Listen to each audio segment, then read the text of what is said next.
Namaste, welcome to experimental cooking series. It is in continuation with the mindful eating for holistic health series. First of all, I want to make a disclaimer regarding this video. This video will give you the procedure of cooking. It won't show you how to cook practically. I won't show you this is ginger, please add that. This is salt, please add that. That I don't want to show because the first reason is we all know what is salt, what is ginger, what is turmeric. The second thing is it is an experiment. Everybody knows cooking, so you should try yourself. Most of the cooking videos are just watched, they are not practically done. So uh, uh, to make you practically do it, I don't want to show how to cook practically. Okay, I'll just give you the procedure, you can follow it and do the experiment, right? And I won't give you the exact grams, this much grams of sugar you need to add, this much grams of salt you need to add. It is up to you to maintain your good health and taste, right? So let us start. According to Stephen Covey, we should begin with the end in mind. So why we are eating, that we should understand first, right? If we start by thinking of the end in mind, then we will succeed. So let us see why we are cooking: to eat. Why we are eating? To have good health. So why we eat is to survive, for the survival, and for good health, and for taste. Of course, survival, health and taste, these are the three basic reasons why we eat, right? So the preferences are different for different people at different ages also. So several factors govern the preference order of preference of these three things, right? So depending on that, whether you are eating for survival, health or taste, that depends. Now, to control the output, we need to control the input. Health is the final end in mind. For that, we need to control how we are eating, what we are eating. That's what I told in the previous series of mindful eating. Now, what you are eating, that depends on what you are cooking. So that is how the supply chain goes. That's why we need to cut down the unwanted elements while cooking itself, rather than cutting out while eating, right? Once it is cooked means you cannot remove that, so you want to take it. That's why there will be a temptation at that stage. So we need to control whatever input is required at the cooking stage itself. Suppose if you want to cut down carbohydrates, then don't cook that. If you cook and tell the people don't eat, and by seeing that in the plate, they'll get tempted to eat.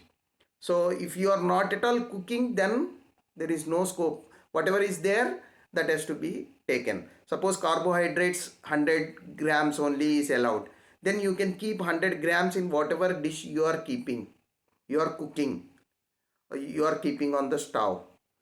The moment you keep only 100 grams of carbohydrates, that only will go in, right? You cannot add more.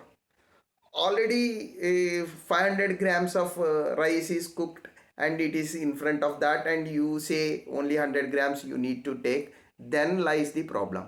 So cut down in the cooking stage itself. That is, what we sow is what we reap.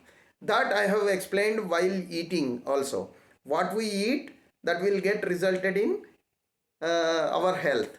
So what we cook, that will get resulted in what we eat. So simultaneously we should concentrate more on cooking process. To be healthy, we should eat healthy. To eat healthy, we should cook healthy. That is the interlock, and that is the logical part of understanding we should have before going for experimental cooking. Then you will focus more on cooking, then automatically eating, and then health will fall in place in the supply chain. So I thought of coming out with experimental cooking series. In that, the first video is on HOTchpotch vegetable soup. What is this HOTchpotch? Because it looks like that. I have taken cabbage, tomato, onion leaves, and combined all with coriander leaves, garlic, uh, ginger. I have added coriander powder, cumin powder, turmeric. All these ingredients, whatever ingredients you want, you can add.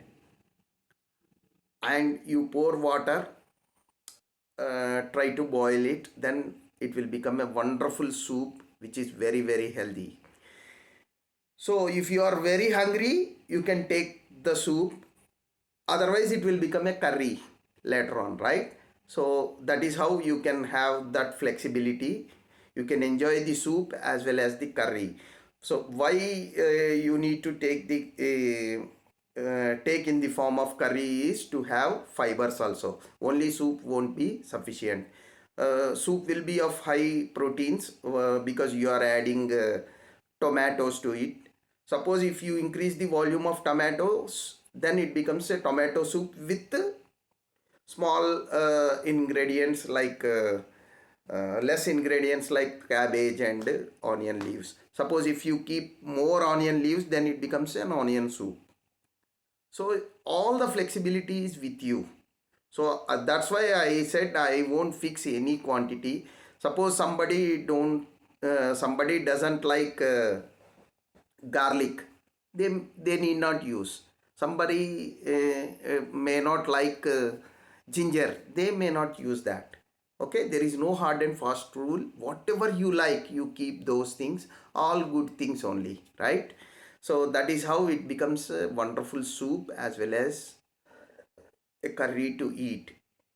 Now, again in the second experiment, I have taken mustard leaves, green mustard leaves, and I have added onion, green onion leaves, and remaining coriander leaves, all the remaining ingredients, and I have added sattu, the chana powder, or multi-grain powder, or you can add oats, or you can add vermicelli, or you can add ragi powder, or whatever you want to do.